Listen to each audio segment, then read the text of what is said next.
Shalom, salam berkat dari kami untuk pendengar sekalian.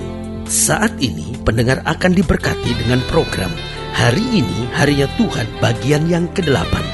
Sebuah program rohani tentang doktrin Alkitab yang menolong kita untuk semakin tertanam dalam kebenaran firman dan bertumbuh dalam kemuliaan. Bersama hambanya, Pendeta Gilbert Lumendo, STH. Banyak orang merasa doktrin Alkitab sebagai sesuatu yang membingungkan. Tetapi tahukah saudara bahwa doktrin Alkitab intinya adalah memahami Alkitab dengan benar, dengan pemahaman yang sistematis, sehingga kita terus dapat tertanam di dalam kebenaran firman, sehingga kita terus bertumbuh di dalam kemuliaan Allah. Buka hati saudara sekalian untuk menerima berkat-berkat firman-Nya hari ini. Satu hari di rumah Tuhan jauh lebih indah daripada 1000 hari di tempat pesta. Karena di rumah Tuhan kita mendapatkan damai sejahtera. Di rumah Tuhan kita meraih ketenangan. Dan di rumah Tuhan kita menyadari bahwa segala yang baik Tuhan sediakan buat kita. Haleluya. Selamat datang dalam program kita hari ini, Harinya Tuhan. Dan saudaraku yang kasih dalam Tuhan, dalam program ini kembali kita akan melihat kebenaran-kebenaran firman Tuhan. Karena dalam hidup ini terlalu banyak kepalsuan. Dalam hidup ini terlalu banyak ketidakpastian. Hanya firman Tuhanlah sumber kepastian buat hidup kita. Haleluya. Dan dalam program kita sedang membahas tentang aku harus berada di rumah Bapakku. Nah, saudaraku yang kasih dalam Tuhan, kalimat ini adalah kalimat yang perlu ada di dalam hati setiap orang percaya. Bahwa kita harus senantiasa berada di rumah Bapa kita. Siapa Bapa kita? Bapa kita adalah Allah di sorga. Haleluya. Mungkin sudah mendengar program ini dan sudah berkata, pendeta kau sedang bicara tentang matika. No. Rumah Bapa bukan sekedar bicara sorga, tapi rumah Bapa juga artinya selama kita hidup di muka bumi, di mana Kristus hadir, disitulah damai sejahtera sukacita ada. Haleluya. Nah, pembahasan kita ada pada Lukas pasal 2. Lukas pasal 2 ayat yang ke-41 sampai ayatnya yang ke-52. Demikian firman Tuhan. Ini sedang bicara pada Yesus pada umur 12 tahun ketika dia ada dalam bait Allah. Tiap-tiap tahun orang tua Yesus pergi ke Yerusalem pada hari raya Paskah. Ketika Yesus telah berumur 12 tahun, pergilah mereka ke Yerusalem seperti yang lazim pada hari raya itu. Sehabis hari-hari perayaan itu, ketika mereka berjalan pulang, tinggallah Yesus di Yerusalem tanpa diketahui orang tuanya. Karena mereka menyangka bahwa ia ada di antara orang-orang seperjalanan mereka.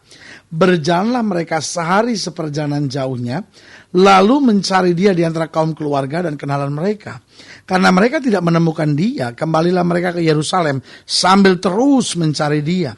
Sesudah 3 hari mereka menemukan dia dalam bait Allah. Ia sedang duduk di tengah-tengah alim ulama sambil mendengarkan mereka dan mengajukan pertanyaan-pertanyaan kepada mereka. Dan semua orang yang mendengar dia sangat heran akan kecerdasannya dan segala jawab yang diberikannya. Dan ketika orang tuanya melihat dia, tercenganglah mereka. Lalu kata ibunya kepadanya, "Nak, mengapakah engkau berbuat demikian terhadap kami? Bapamu dan aku dengan cemas mencari engkau." Jawabnya kepada mereka, "Mengapa kamu mencari aku? Tidakkah kamu tahu bahwa aku harus berada di dalam rumah Bapakku?" Kalimat ini menarik perhatian saya. Yesus berkata bahwa aku harus berada di dalam rumah Bapakku. Tetapi mereka tidak mengerti apa yang dikatakannya kepada mereka. Lalu ia pulang bersama-sama mereka ke Nazaret. Dan ia tetap hidup dalam asuhan mereka. Dan ibunya menyimpan semua perkara itu di dalam hatinya.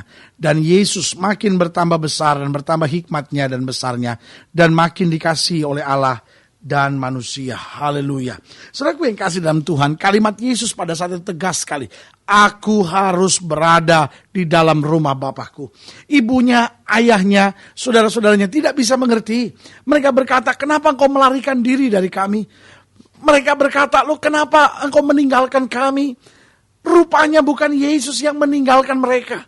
Rupanya Yesus tetap tetap berada di sana. Dia tidak tertarik dengan apapun lain. Orang sedang siap-siap berkemas-kemas untuk pulang. Tetapi kehadiran Allah, kehadiran kuasa, kehadiran kasih sungguh sangat menggoncangkan, sungguh sangat menggetarkan hatinya. Sehingga dia tetap berada di sana. Tidak peduli dengan apapun yang terjadi. Sehingga saudaraku yang kasih dalam Tuhan, orang pun tidak peduli dengan kehadirannya di sana.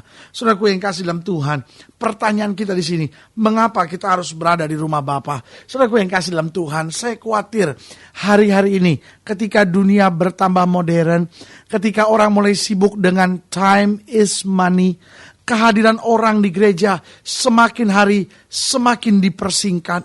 Ibadah yang tadinya mungkin memakan waktu 2 jam, sekarang demi efisiensi, karena gereja dibutuhkan dipakai untuk kebaktian selanjutnya, karena mungkin efisiensi supaya orang tidak terlalu lama dan tidak terlalu bosan berada di gereja, sehingga akhirnya mulai diperpendek ibadah menjadi 1,5 jam, bahkan mulai coba diperpendek lagi menjadi 1 jam. Bahkan sekarang sedang diusahakan lagi supaya gereja dari mulai doa pembukaan sampai doa berkat mungkin hanya 45 menit saja. Saudara bisa bayangkan, orang bisa berjam-jam menghabiskan waktunya di depan televisi menyaksikan sinetron. Orang bisa berjam-jam menghabiskan waktunya di kafe hanya sekedar mendengarkan musik dan meminum secangkir kopi hangat. Dan orang bisa menghabiskan waktu berjam-jam hanya dengan bersantai bersama teman-temannya, bicara ngalor ngidul tentang sesuatu yang tidak pasti. Orang bisa berjam-jam meluangkan waktunya ada di meja kerjanya untuk menyelesaikan segala tumpukan-tumpukan kerjanya yang belum dapat diselesaikannya. Tetapi saudaraku, waktu buat Tuhan semakin hari semakin sempit. Waktu buat Tuhan semakin hari semakin diperpendek. Karena orang merasa kehadiran di rumah Tuhan adalah kehadiran yang sangat membosankan. Ini yang saya beritahu salah besar buat orang percaya. Ini kesalahan besar. Kita harus lebih sering berada di rumah Tuhan. Makanya Yesus dengan tegas berkata, aku harus berada di dalam rumah Bapakku. Saya tidak sedang bilang bahwa kita bisa melepaskan tanggung jawab kita. Saya tidak sedang bilang bahwa kita nggak perlu menyelesaikan tugas-tugas kita dengan alasan saya mau pergi ke gereja. Itu bukan berarti orang tua tidak punya waktu untuk mendidik anak dan berkata saya mau berada di gereja. Itu bukan berarti kita nggak ada waktu untuk berinteraksi sosial bersama dengan masyarakat yang lain sambil berkata aku harus ada di gereja. Itu tidak berarti bahwa kita bisa melepaskan segala tugas-tugas kesibukan kita sehari-hari, tanggung jawab kita sebagai pelajar, sebagai mahasiswa, sebagai seorang ibu, sebagai seorang ayah, lalu berkata saya harus berada di gereja. Sama sekali tidak. Tugas tanggung jawab kita harus tetap kita laksanakan. Tetapi saudaraku yang kasih dalam Tuhan, rumah Tuhan, rumah Bapa, gereja, ibadah tidak boleh kita tinggalkan. Karena Alkitab berkata, jangan jauhkan diri dari pertemuan-pertemuan ibadah. Berarti kehadiran kita di rumah Tuhan itu yang memberi kekuatan buat kita. Mengapa kita harus berada di rumah Bapa? Ada beberapa hal yang sederhana yang bisa kita pelajari dari kenyataan bahwa mengapa kita harus berada di rumah Bapa. Yang pertama, karena kita adalah anaknya. Saudara yang kasih dalam Tuhan, sederhana sekali. Kenapa kita harus di rumah Bapa? Loh, karena kita adalah anaknya. Kita bukan anak dari dunia ini. Kenapa kita harus berada di rumah pesta? Kenapa kita harus berjam-jam meluangkan waktu dengan kesibukan dunia, hal-hal duniawi? Saya tidak bilang bahwa itu salah. Saya tidak bilang itu keliru. Kalau itu tugas tanggung jawab kita, laksanakan dengan baik. Tetapi kita juga lah anak Allah. Kita perlu berada di sana. Itu memang tempat kita. Agar pola pikir kita berubah. Agar sikap hati kita berubah. Supaya jangan pola pikir kita, sikap hati kita sudah dikuasai dan dipengaruhi oleh dunia. Berarti mengapa kita harus berada di rumah Bapa? Karena kita adalah anaknya. Berarti itu memang tempat kita. Yang kedua, mengapa kita harus berada di rumah Bapa? Karena di rumah Bapa lah kita mendapat kekuatan dan damai sejahtera serta petunjuk-petunjuk kehidupan. Waktu kita hadir di rumah Bapa, waktu kita hadir di gereja, bukan sekedar kita, oh ya, sekarang saya mau ibadah, saya mau nyanyi beberapa lagu, lalu saya mau doa, saya mau berikan persembahan, saya mau dengarkan firman, saya terima doa berkat, that's it, selesai ibadah, saya mau pulang buru-buru. No. Waktu kita hadir di rumah Bapa, berarti kita mau ketemu dengan Bapa. Kalau ada pujian, kalau ada doa, kalau ada persembahan, kalau ada firman Tuhan disampaikan, semuanya itu bukan inti dari kehadiran kita di gereja. Kehadiran kita di gereja, kehadiran kita di rumah Bapa, kehadiran kita di tempat ibadah adalah intinya untuk berjumpa dengan Tuhan. Apa artinya kita dengar khotbah yang bagus? tetapi kita nggak berjumpa dengan Tuhan. Setiap pengkhotbah, setiap pemimpin lagu, setiap pemimpin doa, tugas kita hanyalah membawa jemaat Tuhan berjumpa dengan Tuhan.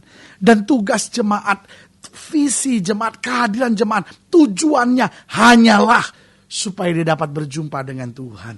Karena kalau kita berjumpa dengan Tuhan dalam rumah Tuhan, maka kita dapat kekuatan, damai sejahtera, serta petunjuk-petunjuk kehidupan. Ini loh yang harus kamu kerjakan. Begini loh, kamu jangan takut, kamu jangan khawatir. Jadi kita dapat petunjuk untuk melakukan yang terbaik dan menjadi berkat buat banyak orang. Saudaraku yang kasih dalam Tuhan, ini yang telah hilang dalam gereja hari-hari ini. Banyak orang hadir di gereja bukan lagi untuk berjumpa dengan Tuhan, tapi untuk cari khotbah yang bagus, untuk datang dengar musik yang bagus. Meskipun semuanya tidak salah, semuanya baik, sejauh hati kita tetap tertuju kepada Tuhan. Bukan tertuju kepada musik, bukan tertuju pada lucunya seorang pendeta berkhotbah, bukan terhadap serunya cara seorang pendeta berkhotbah dengan kupasan-kupasan yang luar biasa, dengan istilah-istilah asing yang dahsyat, sehingga semua terkagum-kagum dan pulang sambil berkata, pendetanya memang hebat, tetapi tidak lagi bisa melihat betapa hebat kuasanya Allah kita. Jadi saudaraku yang kasih dalam Tuhan, mengapa kita harus berada di rumah Bapa? Yang pertama, karena kita lah anaknya, itu memang tempat kita. Lalu yang kedua, karena di rumah Bapa lah kita mendapat kekuatan, damai sejahtera, serta petunjuk-petunjuk kehidupan. Yang ketiga, kenapa kita harus ada di rumah Bapa? Karena di dalam dunia ini ada banyak kepalsuan. Hal-hal yang kelihatannya indah, hal-hal yang kelihatannya baik, tapi kemudian menghancurkan hidup kita. Orang mulai duduk di klub-klub, orang mulai duduk di kafe-kafe sambil berkata, sekedar untuk melepas lelah. Tetapi apa yang terjadi? Akhirnya orang mulai tertarik dengan minum-minuman keras. Ini kan cuma segelas, hanya untuk memberi ketentraman, ketenangan, dan terus lama-lama terikat. Saudaraku yang kasih dalam Tuhan, dunia ini banyak kepalsuan. Orang mulai berkata, pendeta saya nggak bikin apa-apa kok dengan sekretaris saya itu. Saya nggak bikin apa-apa kok dengan teman wanita itu. Saya kan juga tahu, saya kan juga sadar saya sudah menikah. Cuman teman ngobrol kok, cuman teman sharing, ya kan? Mulanya sharing, tapi lamanya jatuh dalam perzinahan. Ini yang saya sebut dunia banyak kepalsuan. Tapi kalau kita ada di rumah Bapa, kita punya rem, kita punya semangat untuk berkata tidak, sehingga kita tetap berjalan dalam kebenaran. Yang keempat, yang terakhir, mengapa kita harus berada di rumah Bapa? Karena itulah tempat di mana setan tidak dapat menyerang. Sekali lagi, waktu saya berada di rumah Bapa, saya berjumpa dengan Tuhan, setan tidak bisa menyerang saya di sana. Dia dapat mengganggu. Dia mau membuat saya kecewa terhadap gereja. Dia mau buat saya kecewa terhadap pelayanan. Dia mau buat saya kecewa dengan banyak hal. Dia bisa coba ganggu, tapi dia tidak bisa menyerang. Kenapa?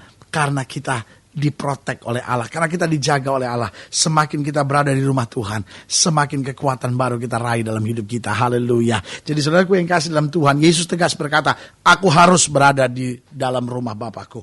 Hari ini biar setiap kita berkata, saya harus rajin beribadah, saya harus rajin mencari Tuhan, saya harus setia ada di dalam gereja. Mengapa kita harus berada di rumah Bapa? Yang pertama, karena kita adalah anaknya, berarti itu memang tempat kita. Yang kedua, karena di rumah Bapa lah kita mendapat kekuatan, damai sejahtera, serta petunjuk-petunjuk kehidupan. Yang ketiga, karena dalam dunia ini ada banyak kepalsuan. Hal-hal yang indah kadang-kadang menghancurkan. Itu sebabnya kita harus ada di rumah Bapa, sehingga kita bisa membedakan mana yang baik dan mana yang bisa menghancurkan. Yang keempat, mengapa kita harus berada di rumah Bapa? Karena rumah Bapa lah tempat di mana setan tidak dapat menyerang. Dia bisa coba ganggu, tapi dia tidak punya kuasa. Kalau sedang ingin dilayani lebih jauh, hubungi kami melalui telepon, hubungi kami melalui surat, kunjungi website kami. Karena kami ada untuk membawa Bapak Ibu Saudara sekalian lebih dekat dengan Tuhan dan mengalami kasih, kuasa, dan mujizat yang luar biasa. Haleluya. Melalui program ini juga saya mau berdoa buat setiap saudara yang sakit, setiap saudara yang berbeban berat.